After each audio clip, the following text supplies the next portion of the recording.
했던 그 본문이 나오고 있는 구절입니다. 주보에 보시면 이제 13장 4절에 되어 있는데요. 약하심이라는 단어입니다. 사실 이 약함이라는 단어는 우리가 이렇게 좋아하는 단어는 아니죠. 오히려 우리는 강한 사람, 좀 그걸 잘 포장해 보자면 영웅들을 좋아합니다. PPT 하나 넘겨보시면 이런 영웅들이 등장하는 영화가 있습니다.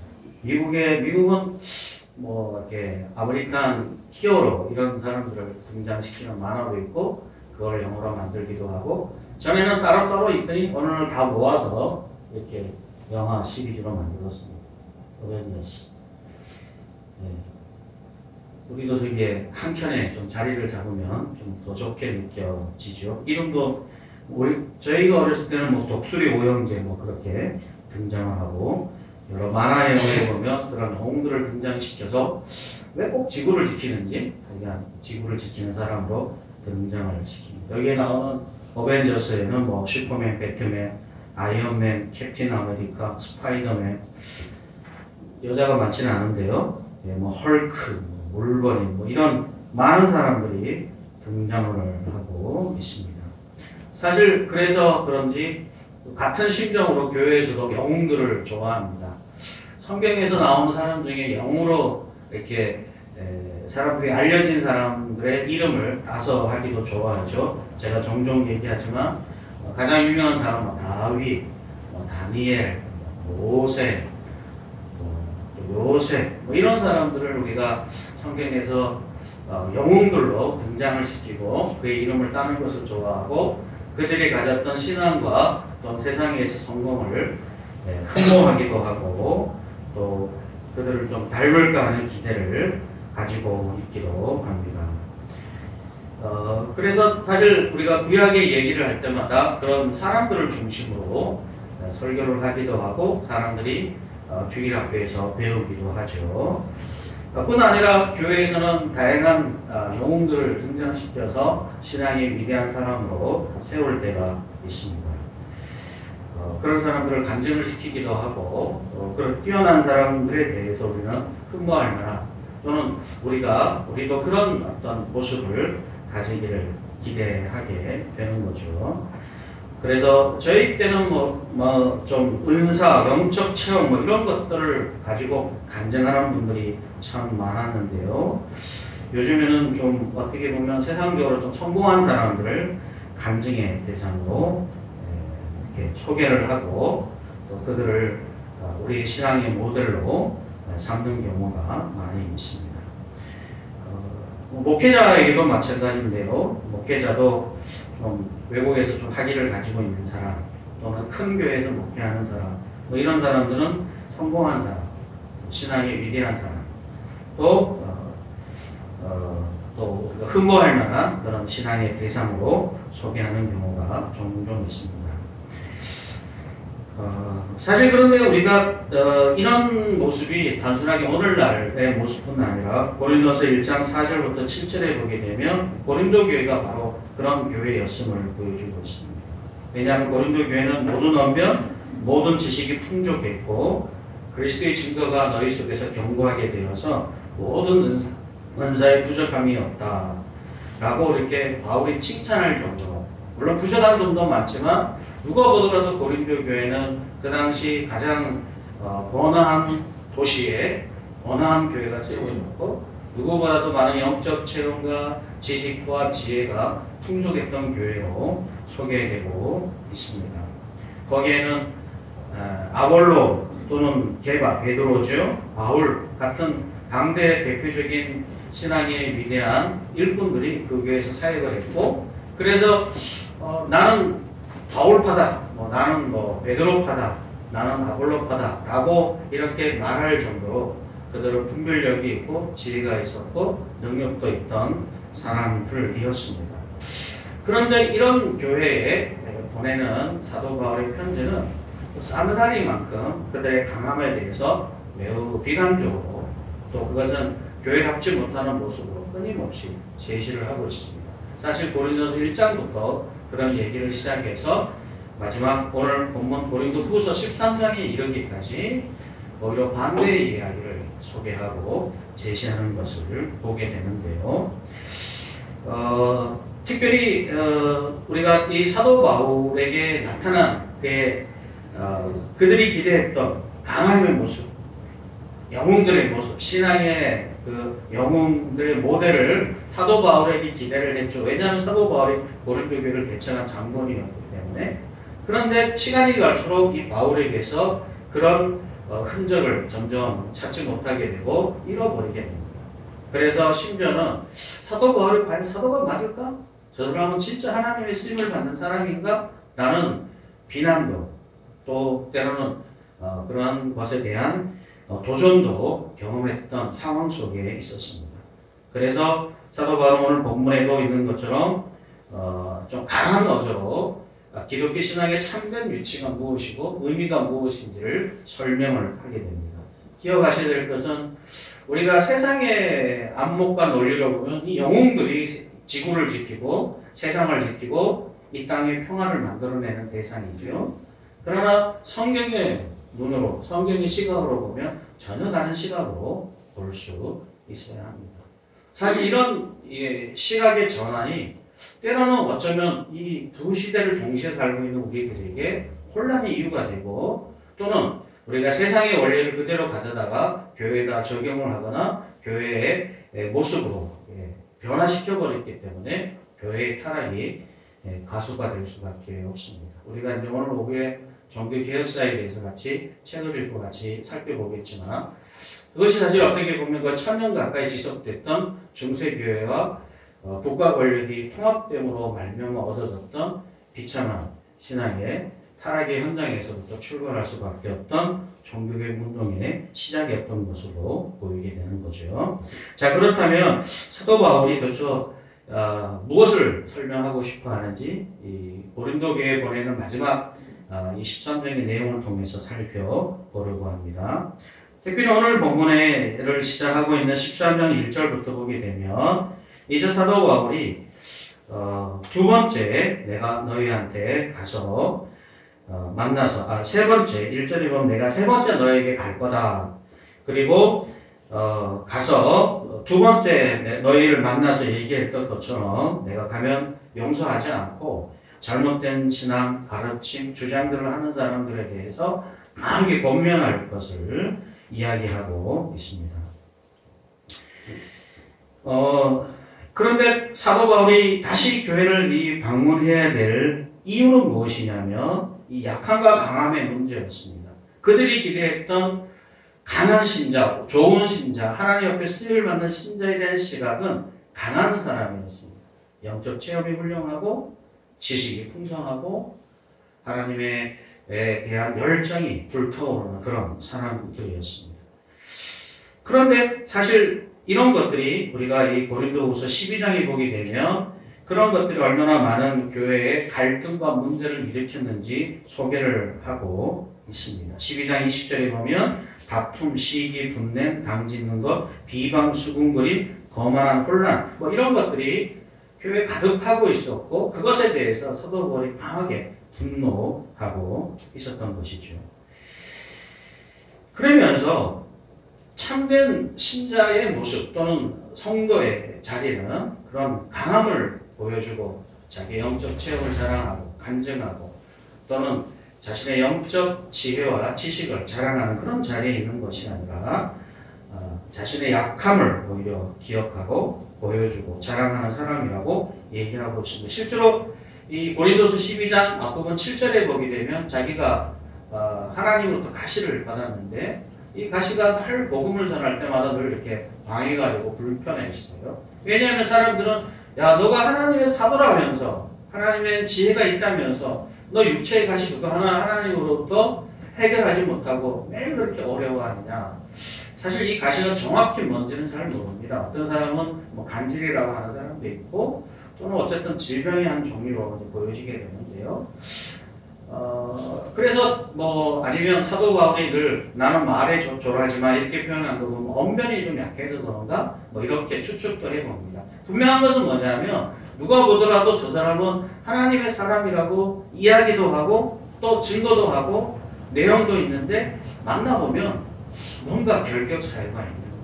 그래서 사도 바울이 내가 좀 하나님 앞에 사람들 앞에 좀 번듯하게 사실 저희가 이렇게 좋은 양복 입고 넥타이 입고 단정하게 하는 이유는 사람들한테 우리가 전하는 복음이나 이런 것들이 방해를 받지 않으려고 하는 거거든요. 근데 실제로 사도 바울은 그것이 고린도 교회나 주변의 여러 사람들에게 많은 이 복음의 메시지를 듣는데 방해가 된다고 여기기 때문에 하나님 이거 다시 없어주십시오 라고 사도 바울이 웬만해서는 그런 기도를 다 안 하는데 하나님 앞에 3번이나 기도했는데 하나님이 다 들어주지 않으시고 결국 그 가시를 붙들고 살아가게 만들죠. 이유는 단 하나였어요. 네가 그 가시가 없었나 교만했습니다. 자고 해주시기 때문에 교만해 주시면 내가 그거 없애지 못합니다. 그거라도 있어야 안정장치가 될 수 있다. 마치 에덴 동산의 생명나무 옆에 있던 선악을 알게 하는 나무처럼 그의 삶에 자신의 위치와 또는 하나님과 관계를 절주하는 중요한 하나의 상징들을 이렇게 두셔서 사용했던 것이죠. 그런데 그것이 늘 시비거리가 된 거예요. 그래서 이게 사실은 속상한 일이지만 그러나 하나님께서 그의 약함을 통해서 오히려 하나님께서 그를 사용하시는 이유가 있음을 또는 오히려 그를 보호하고 지켜주시고 또는 그의 사역을 온전하게 만드는 수단으로 사용하고 있음을 12장에서 이미 소개를 하고 있습니다. 그러면서 오늘 이제 핵심 본문의 4절인데요. 4절에 보시면 그 예시를 어디서부터 찾느냐면 바로 그리스도에게서 찾습니다. 저희가 지금 주제가 뭐냐면 십자가를 지금 얘기를 하고 있거든요. 십자가는 뭐 사실 누가 들어도 십자가는 그렇게 흔쾌히 좋은 주제는 아닙니다. 불편하고 나보고 십자가를 지란 말이야. 그러면 이거는 좋은 의미가 아니잖아요. 그럼에도 불구하고 왜 우리가 십자가를 이야기해야 되는가를 얘기할 때 바로 오늘과 같은 본문이 사용되는 거죠. 4절에 보시면 그리스도께서 약하심으로 십자가에 못 박히셨다. 그러니까 십자가에 못 박히는 것은 약하심이거든요. 약함의 하나의 증거고 결과입니다. 십자가에 못 박혔다는 얘기는 죽음을 가르치는 겁니다.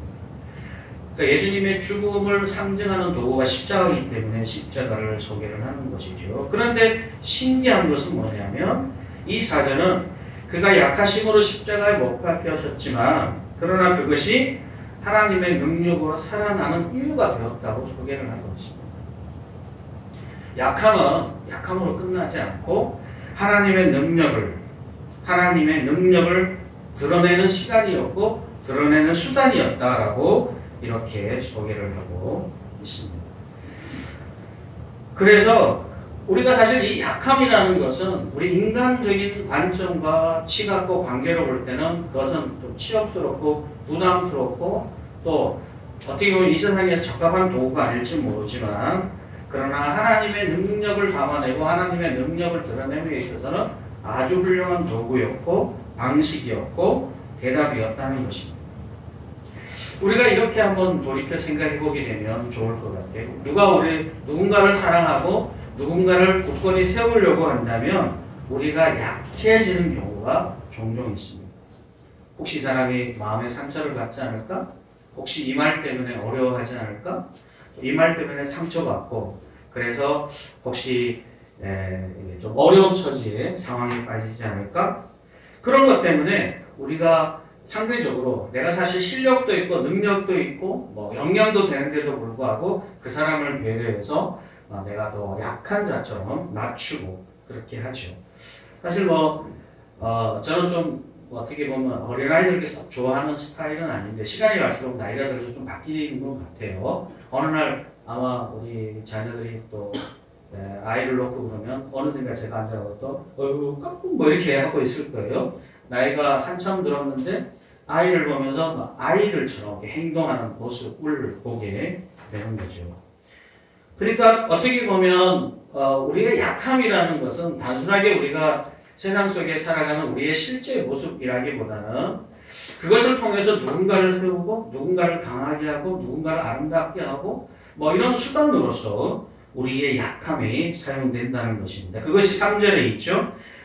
그는 너희에 대하여 약하지 않고 도리어 너희에 대해서 강하다. 하나님은 원래 강하신 분인데 그런데 우리를 위해서 약해지신 거예요. 예수님은 원래 약한 분은 아니셔요. 그분은 하나님이셨기 때문에. 그분은 하나님 본인이시기 때문에 약할 수가 없습니다. 그럼에도 불구하고 그게 약해지셨습니다. 약함으로 이 땅 가운데 나타나셨고 약함으로 증거되셨습니다. 이유는 자기 자신을 위해서가 아니에요. 자기 자신을 위해서는 그럴 이유가 없죠. 원래 강하신 분이니까. 그런데 우리를 위해서 약해지셨습니다. 그래서 사도 바울은 우리도 그의 안에서 약하나 너희에 대해서 하나님의 능력으로 함께 살아. 우리가 사실은 사도 바울이 약한 사람이 아닌데도 불구하고 너희에 대해서 내가 약함으로 살아간다. 그렇게 되면 결국은 하나님의 능력이 나타나는 것이 아니냐라고 이렇게 설명을 하는 것이죠. 그래서 우리는 이 약함이라는 것은 단순하게 그냥 강자와 약자에게 존재하는 것이 아니라 우리는 누군가를 세우고 누군가를 아름답게 하고 누군가에게 하나님의 은혜와 또는 그분의 긍휼이 온전히 나타나기 위해서 우리 스스로 그 약함을 선택하는 것이다. 사실 우리가 이것은 빌립보서 2장에 있는 것처럼 예수님의 모습을 통해서 그것을 일종의 겸손이라고 설명을 했던 것이 기억이 납니다. 그럼 우리가 이쯤에서 하나의 성경 구절을 한번 볼까요? 고린도서 2장 1절부터 5절인데요. 주보에도 실려 있으니까 참조하시고 같이 한번 읽어보겠습니다. 형제들아, 내가 너희에게 나아가 하나님의 증거를 전할 때 말과 지혜의 아름다운 것을 하지 아니하니 내가 너희 중에서 예수 그리스도와 그의 십자가에 못 박히신 것 외에는 아무것도 알지 않기로 작정하였습니다. 내가 너희 가운데 거할 때 약하고 두려워하고 심히 떨어노라. 내 말과 내 전도함이 설득력 있는 지혜의 말로 하지 아니하고 다만 성령이 나타나신다 능력으로 하여 너희 믿음이 사람의 지혜에 있지 아니하고 다만 하나님의 능력에 있게 하려 하였노라. 사실 우리가 고린도전서나 또 고린도에 보내는 편지를 중심으로 좀 살펴보고 있는데요. 사도 바울이 이 고린도 교회에 복음을 전하고 가르칠 때 약하고 두려워했고 심히 떨었다. 제가 앞서 말씀드린 것처럼 그렇게 했습니다. 그 이유는 이 고린도 교인들의 믿음을 어디에 그 터전을 어디 위에 쌓아둘 것이냐 하는 문제예요. 하나는 뭐냐면 사도 바울의 설득력 있는 말, 지혜의 말 이런 것 위에 그들의 믿음을 둘 것인가 아니면 성령이 나타난다 능력 하나님의 능력 위에 그들의 믿음을 둘 것인가 이 두 문제가 있는 거예요. 사도 바울은 충분히 지혜로운 사람이고 설득력 있는 말을 할 수 있는 사람입니다. 할 수 없는 사람이 아니에요. 그 당대 최고의 공부와 열심과 열정을 갖고 있는 사람이고 영적 체험을 했던 사람이고 자랑할 수 있는 사람이거든요. 기독교 안에서는. 그러니까 충분히 그렇게 할 수 있는 사람인데 그걸 하지 않기로 했기 때문에 사실은 두렵고 떨림으로 있는 거예요. 그걸 하지 않기로 결정했기 때문에 가져오는 현상이죠. 그거는 우리가 통제할 수 없잖아요. 그죠? 내가 그 사람을 잘 설득하고 이해시키고 그래서 내 말을 통해서 그 하나님의 지혜와 하나님의 능력을 잘 설명하고 그래서 논리적으로 그리고 감정적으로 설득이 돼서 네 그러면 예수님 믿을게요 라고 이렇게 만들어내는 것. 그게 나쁜 건 아니지만 그러나 고린도 교인이 진정한 신자가 되고 하나님의 백성의 구원의 신비 속에 들어가도록 하기 위해서는 그것으로 충분하지 않다. 제가 일이 있어서 전에 신년 할애 때문에 그 전날 춘천에 올라갔습니다. 올라가서 예전에 대학생 시절에 제가 도왔던 가정을 만났어요. 만나서 여러 가지 얘기했습니다. 그런데 이 가정이 자기의 신앙을 여러 가지 영적 체험에 이제 두고 살아가요. 그 영적 체험이 또 많아요. 중요한 결정을 하거나 하나님의 인도가 필요할 때 성령께서 그의 인생과 삶을 인도해 주셔서 그가 기대하고 원했던 유일한 방식으로 그 인생을 책임져 주셨고 함께 해 주신 것을 나누었습니다. 그리고 그것 위에 자신의 믿음을 두고 있었습니다. 그것은 나쁜 건 아니에요. 그러나 권고할 만한 것은 아닙니다. 왜냐하면 끊임없이 그런 영적 체험 위에 자기의 신앙을 세우는 것은 성경이 권장하는 바는 아닙니다.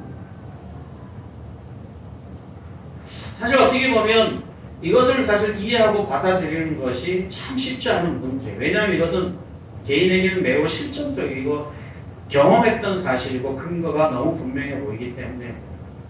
그러나 성경은 끊임없이 그렇게 설명하고 있지는 않습니다. 사실 그것은 얼마든지 우리의 신앙과 삶을 왜곡시킬 수 있고 잘못된 길로 끌어가기 너무나 쉽습니다.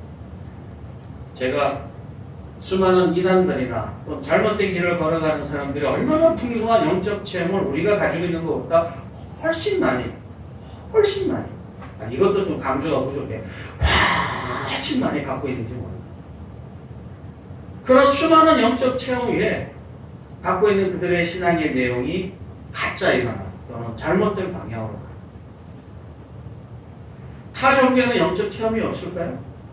교회 안 다니는 사람은 신비한 체험이 없나요? 아니요, 다 있습니다.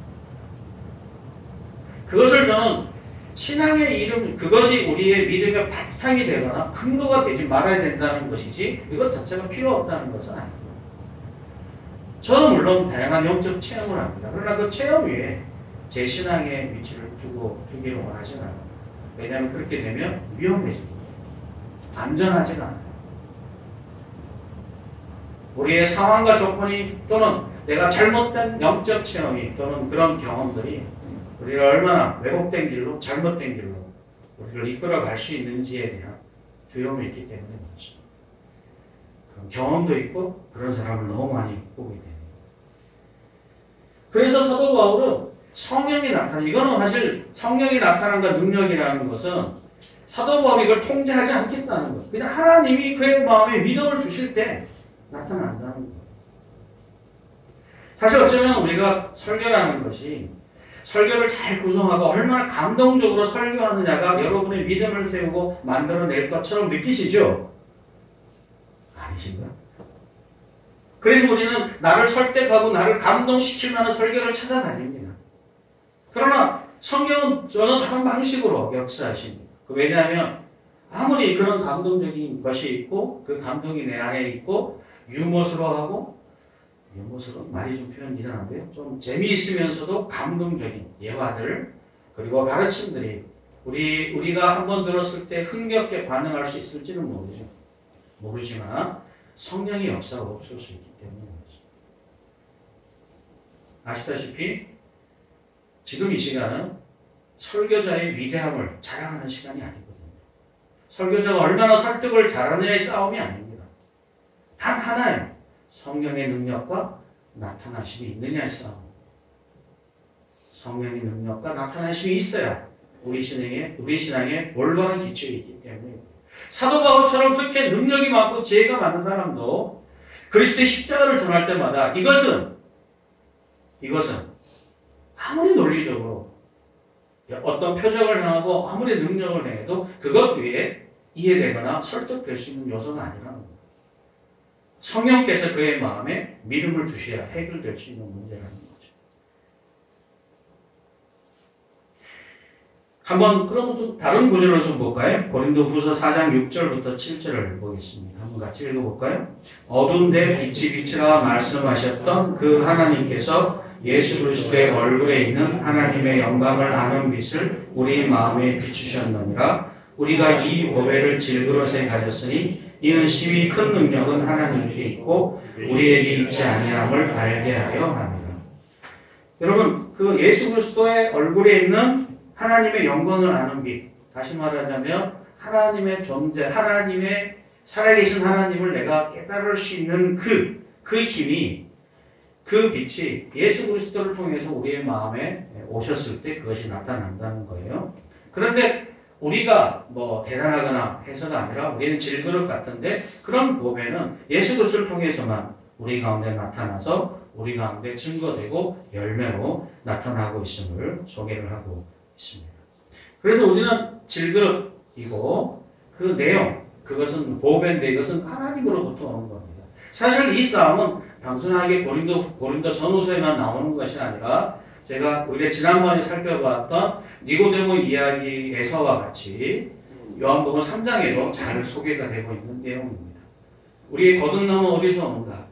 니고데모는 이렇게 생각했어요. 그는 표적을 보고 예수님이 하나님으로부터 오신 분이라는 것을 알고, 그래서 내가 지금 예수님을 찾아와서 고백하고 있다라고 생각을 했어요.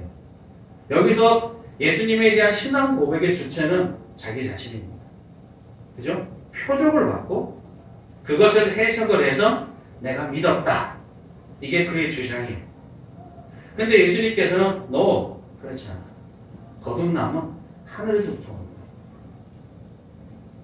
하늘에서 너에게 믿음을 줘서 너가 믿게 되는 거야. 그래서 그걸 거듭난다라고 표현했어요. 성령께서 우리 안에 오셔서 우리가 믿게 하셨을 때 믿는 거예요. 잘 생각해 보십시오. 모든 표적을 보고 모든 사람이 믿느냐? 그렇지 않아요. 표적을 보고 그것을 보고 제대로 이해할 수 있는 사람은 믿느냐? 그렇지도 않아요. 신비롭게도 하나님의 행하시는 표적을 보고 믿는 사람이 있고 믿지 않는 사람이 어떻게 구분되는지 알 수가 없어요. 마치 성령이 바람이 어디서부터 왔다가 어디로 가는지 알지 못하고 다만 결과만 흔적만 남는 것과 같다는 거죠. 그래서 예수님이 빛으로 오셔서 그 빛을 비췄을 때 많은 사람들은 진리에 속한 사람들이 그 빛으로 나와서 자기가 진리에 속한 사람인 것을 드러낸다고 이 요한복음 3장의 이야기는 마무리가 돼요. 어느 날 하나님의 영광을 아는 빛이 우리 마음에 비춰져서 내가 질그릇임에도 불구하고 능력이 부족하고 연약하고 약함에도 불구하고 내 안에 보배가 담겨서 내가 귀한 하나님의 자녀요 백성이 되는 거라는 거죠. 그럼 우리가 좀 다른 방식으로 좀 살펴볼까요? 그래서 사실 우리가 지금 이 시대에는 우리에게 초점이 우리 자신에게, 그래서 위대한 영웅을 보거나 뛰어난 사람을 지금 찾으려고 하는 것이 아니라 하나님의 능력의 결과를 우리가 지금 목격하고 보고 있는 겁니다. 한번 좌우 옆에 보세요. 그 사람이 갖고 있는 인간적인 기질이나 능력이나 실력이나 이거 상관없습니다. 뭐 잘생긴 사람도 있고 그렇지 않은 사람도 있겠죠. 상관없어요. 우리는 지금 하나님의 능력의 결과를 보고 있는 겁니다. 예수 믿습니다 라고 얘기하면 하나님의 능력의 결과구나 이렇게 보셔야 된다는 거죠. 좀 다른 형태로 한번 볼까요? 우리 다음 성경 구절을 한번 보고 갑니다. 마가복음 12장 24절인데요. 예수께서 이르시되 너희가 성경도 하나님의 능력도 알지 못함으로 오해함이 아니냐. 사실 이것은 부활이 없다고 믿는 사두개인들이 이상한 질문을 만들어서 예수님에게 질문을 했습니다. 근데 예수님께서 이 사두개인이라고 하면 그 당시에 제사장과 대제사장, 그 당시에 종교적인 귀족 집단이에요. 신분이 귀족이고 그 당시에 지배 세력이었고 제사장이었으니까 하나님의 능력을 모른다 이렇게 말하기 더 쉽지 않은 대상이잖아요. 지금으로 따지면 목사님, 장로님 뭐 이런 분이라고 얘기할 수 있다고 생각을 하는데, 그런데 예수님께서 얘기하시고 너희가 성경도 모르고 하나님의 능력도 모른다. 여러분 이상하지 않습니다. 그들이 제사를 드리고 율법을 매일 읊고 있고 성전에서 봉사를 하고 있지만 성경도 모르고 하나님의 능력도 모를 수 있어요. 이 말을 다른 말을 표현하면 교회에서 봉사도 열심히 하고 교회 사역도 하고 기도도 많이 하고 전도도 많이 하고 선교도 하고 교회도 많이 세우고 또 직분도 높고 목사일 수도 있겠죠. 큰 교회도 만들어냈지만 성경도 모르고 하나님의 능력도 모를 수 있다.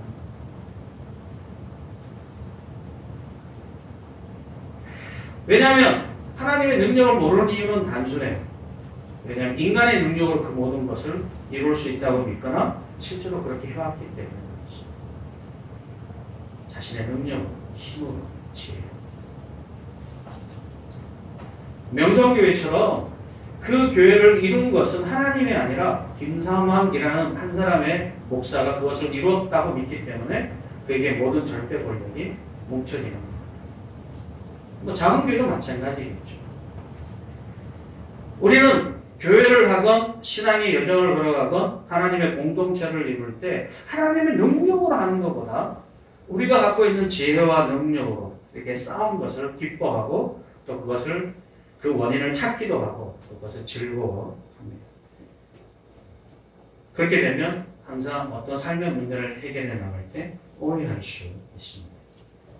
그리고 그들이 만들어낸 결과는 하나님의 능력과 관계없는 것이 될 수 있게 된다는 거죠. 그런 면에서 고린도서 1장 23절 24절에 나오는 것은 매우 유익한 결론이라고 할 수 있습니다. 함께 한번 읽어볼까요? 우리는 십자가에 못 박힌 그리스도를 전하니 유대인에게는 거리끼는 것이요 이방인에게는 미련한 것이로되 오직 부르심을 받은 자들에게는 유대인이나 헬라인이나 그리스도는 하나님의 능력이요 하나님의 지혜입니다. 예, 결론은 이거죠. 그리스도는 하나님의 능력과 하나님의 지혜다 라고 선언을 하는 것입니다. 하나님의 능력과 지혜다. 그러니까 어떻게 보면 우리가 십자가를 강조하는 것은 마치 우리가 약함을 강조하고 약함도 괜찮다 이런 얘기를 하려고 하는 것은 아닙니다. 우리가 그리스도의 약함을 강조하는 것은 그것을 하나님의 능력을 담아내는 도구이기 때문에 통로이기 때문에 우리가 즐거워하고 자랑하는 겁니다. 한번 우리가 다른 말로 한번 표현을 해볼까요? 이 시대에 만약 여러분이 교회를 개창한다 그러면 교회가 또 부흥하려고 한다면 어떤 방법이 필요할까요? 어떤 사람은 어떤 교회는 좋은 지역에 부동산을 잘 사서 어느 날 갑자기 땅값이 올라갔고 그것을 가지고 팔아서 좋은 변두리에 큰 땅을 사고 반은 이제 회사에 건설 회사에다 주고 그 반 그 돈을 갖고 교회 건물을 줘서 크게 건물을 짓고 사람들이 많이 모였다고 해요. 그래서 우리 교회는 하나님의 능력으로 이렇게 됐다라고 얘기하는데 전후 사정을 들어보면 그때 대출 잘해서 땅 잘 사는 게 결과적으로 교회가 부흥하는데 이유가 됐다라고 소개를 한다면 우리가 그 교회를 보고 하나님의 능력이라고 말할 수 있을까요?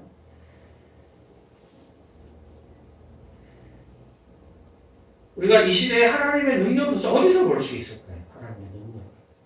그리스도의 십자가가 하나님의 능력으로 얘기했을 때 우리는 성경이 이 증언을 믿는 거예요. 얼마나 우리가 받아들이고 이해할 수 있을까요? 결코 쉬운 일은 아닐 거라고 생각을 합니다. 어쩌면 우리는 내가 보고 내가 믿었고 내가 의지했던 결과를 우리의 눈으로 보여주고 그것을 하나님의 능력이라는 이름으로 꼬리표만 달아서 제시하는 것을 좋아할 수 있습니다. 그리고 그 일에 참여했던 목회자와 그 일에 참여했던 여러 성도들이 말은 하나님의 능력인데 자꾸 실명으로 여러 교회를 잘 언급해서 죄송합니다만 사랑의 교회가 건물을 가지고 거기다가 제일 먼저 교회 다 짓고 입주임에 뭐 이상 많이 사는데 3년 봉헌은 아니고 입당 예배 드릴 때 현수막 붙어있던 것이 기억이 납니다. 뭐라고 적혀있는지 혹시 기억나세요? 하나님이 하셨습니다. 붙였어요. 근데 거기다가 이제 뭐 빠졌죠. 이제 누가 다른 사람 이름이 들어가야 되죠. 하나님이 누구를 통해서 하신 게 설명이 되겠죠. 우리는 하나님이 하셨다고 하면서 실상은 그것은 하나님은 내가 하는 일을 승인해 주시고 지지해 주고 도와주는 역할을 했지 실제로 내가 다 했어라고 이렇게 말하고 싶어 합니다. 우리가 수많은 간증들을 보면 하나님이 하셨다고 얘기하지만 결과적으로 내가 기도했기 때문에 그렇고 내가 봉사했기 때문에 그렇고 내가 성경을 알았기 때문에 그렇고 내가 새벽기도 드렸기 때문에 그렇고 내가 뭔가를 했기 때문에 하나님이 역사에 도와주셨다고 그 원인을 능력은 하나님부터 온지 모르지만 그 능력이 오게 만들었던 그 실질적인 이유는 나의 자세, 나의 태도, 나의 모습에 있었다고 소개하는 것을 훨씬 더 기뻐합니다.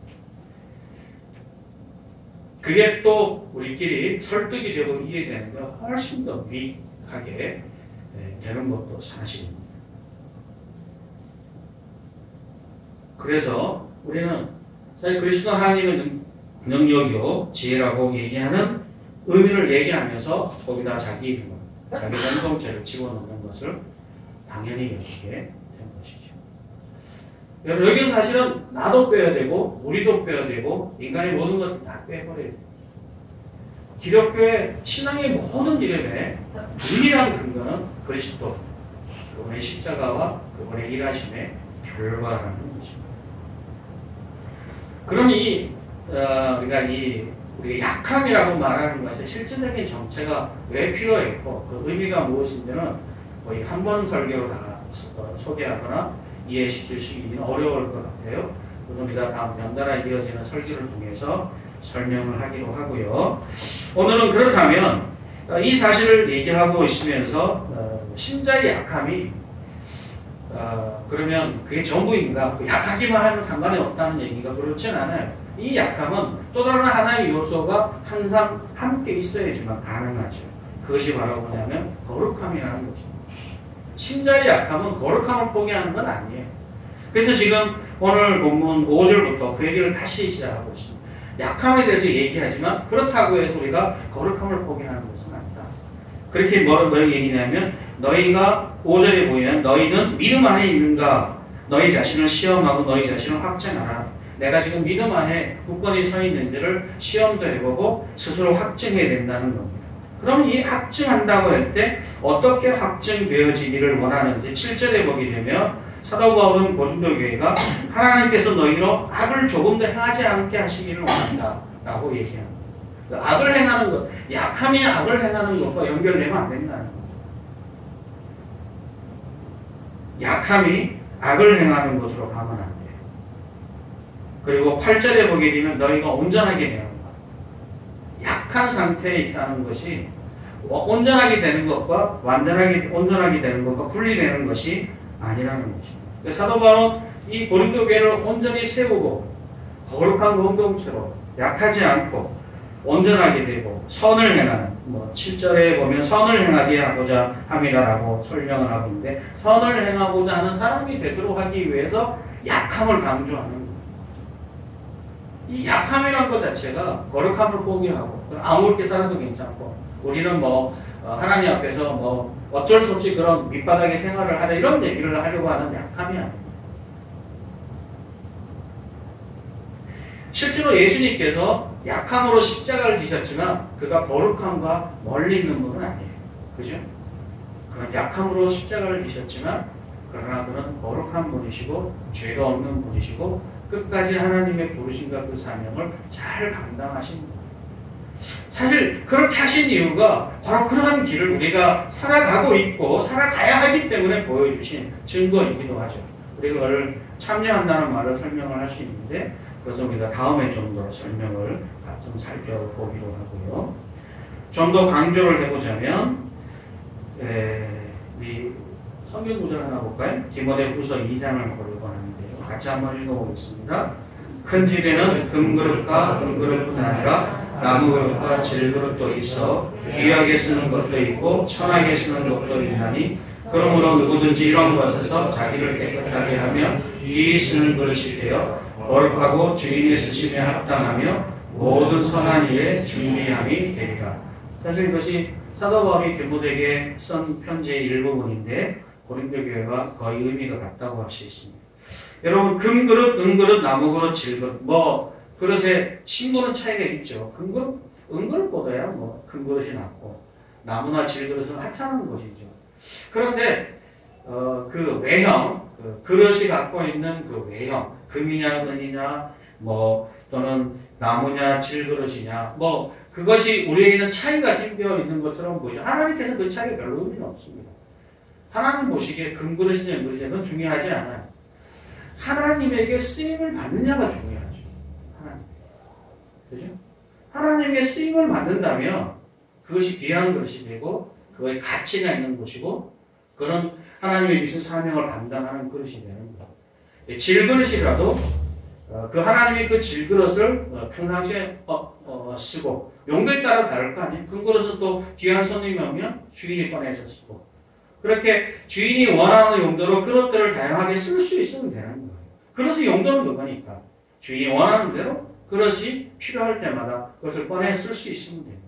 그런데 쓸 수 없게 되는 경우가 하나가 있어요. 그릇이 더러울 때는 쓸 수가 없습니다. 그죠? 그래서 우리가 생각할 때는 나는 금그릇이냐? 나는 금그릇이 되게 해주세요. 나는 금으로 쓰임을 받기를 원해요. 라고 자기 자신을 포장하거나 자기를 이쁘게 만드는 것 자체는 별 의미는 없습니다.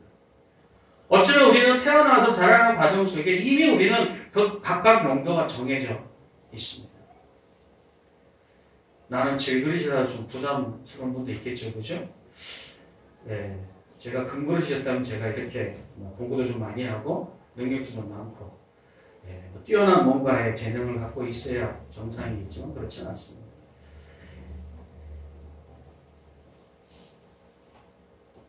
문제는 뭐냐면 아까도 말씀드렸지만 하나님께 쓰임을 받느냐가 중요해요. 그가 속한 자리에서, 위치에서, 삶의 자리에서 하나님의 쓰임을 받느냐. 이게 훨씬 더 중요하다는 거죠. 그래서 오늘 9절에 보면 자기를 깨끗하게 하면 귀히 쓰는 것이 하나님이 필요할 때마다 꺼내서 쓰는 그릇이 되는 거예요.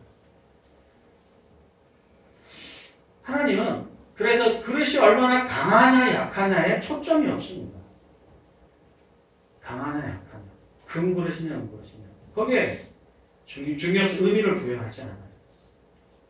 여러분이 자꾸 자기 자신을 적당히 포장해서 자꾸 뭐 질그릇밖에 안 되는데 자꾸 나무 그릇이 되려고 그러고 은그릇이 되려고 그러고 자기의 종교적인 열심을 동원하기도 하고 사회적 지위를 동원해서 내가 꽤 괜찮은 사람이라고 테두리를 붙이고 의미를 부여하고 거기다 자신을 멋지게 포장하려고 하는 순간 우리는 스스로 하나님께 쓰임을 받는 사람 또는 하나님의 쓰임 받는 그릇으로 제자리에 서 있는지 점검해봐야 돼요.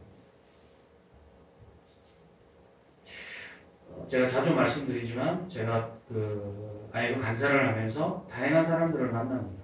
뭐 가난한 친구도 있고 또 뭐 좀 똑똑한 친구들이 있는 과도 있고 뭐 그렇게 사는 애들을 의사하는 친구들도 보고 그렇지 않은 친구들도 보죠.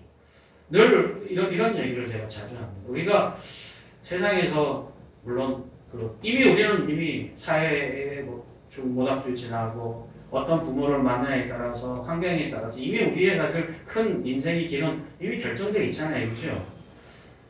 네, 제가 뭐 부잣집에 태어났으면 다른 인생을 살았겠죠. 부유했으면 저는 가난한 집에 태어났기 때문에 공고를 들어갔기 때문에 공부를 사실 충분히 많이 못했고 뭐 사실 핑계가 될지는 모르지만 그렇게 인생을 이미 어느 정도 결정이 되어 있는 거예요. 그러나 그럼에도 불구하고 내가 어떤 사람이 될 것이냐는 전혀 다른 문제. 그죠? 전혀 다른 문제. 결국은 우리는 우리 자신을 더 포장해서 더 멋진 사람, 세상에서 더 뛰어난 사람, 좀 더 하나님 앞에 큰 쓰임을 받는 사람으로 부름을 받으려고 하는 것이 아니라 하나님 앞에 항상 귀히 쓰이는 그릇이 되려고 하는 것. 그것이 우리의 목표이고 그 자리에 있습니다. 그래서 정리를 해보자면 우리의 약함은 부끄러운 것이 아닙니다.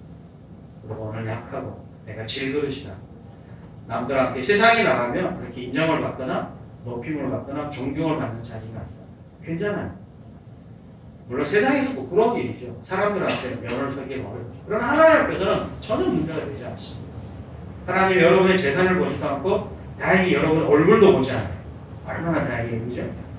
네, 여러분의 학력도 보지 않고 여러분이 지금까지 인생을 어떻게 살았냐에도 중요하지 않습니다. 중요한 것은 지금 여러분이 하나님의 쓰임을 받느냐가 훨씬 더 중요하다는 거죠. 성경은 우리에게 강함을 요구하지 않습니다. 포로로 잡혀갔던 다니엘이 하나님의 그 시대의 그 어떤 사람보다도 하나님의 쓰임을 받았기 때문에 그런 총리가 된 게 중요한 것은 아니지만 하나님의 쓰임을 받는 사람이 되었던 거죠. 그러나 하나님은 그 각각에게 요구하시는 건 분명히 하나가 있습니다. 그거 바로 거룩함, 깨끗하게 되는 거. 하나님의 쓰임을 받기에 합당하게 되는 거. 이건 너무너무 중요해요. 하나님은 이스라엘에게 이렇게 얘기합니다. 너 왕인데 너 부인 많이 두지 마라. 부인들하고 정략 결혼해서 권력을 유지하려고 하지 마라. 금가원을 모으려고 하지 마라. 말 20대 사와갖고 군사력을 키우려고 하지 마라. 그거 다 쓸데없는 거야. 이스라엘이라는 나라는 보통 말하는 세상에 말하는 어떤 왕권이나 군사력이 유지된 나라가 아니거든요. 그거 하지 마라.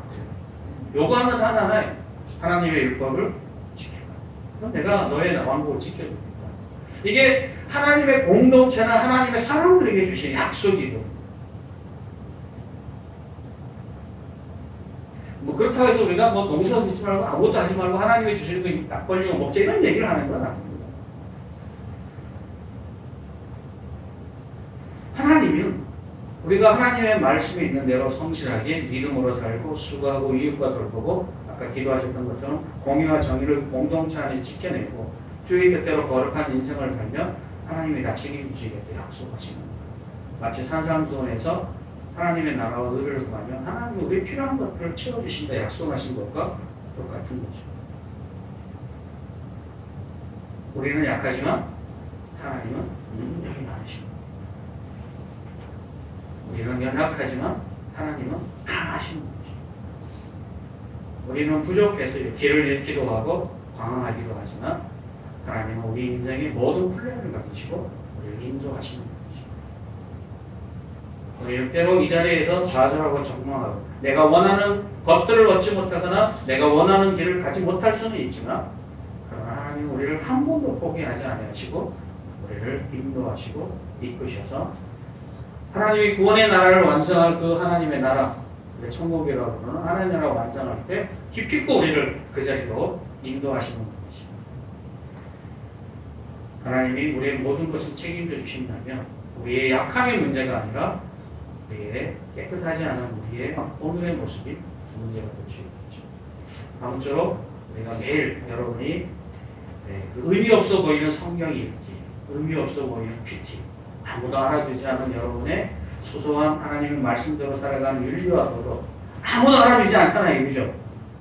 네? 여러분이 오늘 성경 읽는다 무슨 특별한 일이 벌어지나요? 아무 일도 안 일어나요. 아무 일. 여러분의 말씀 읽고 착한 일을 좀 한다고 해서 무슨 특별한 하나님께서 복을 채워 아무 일도 일어나지 않아요.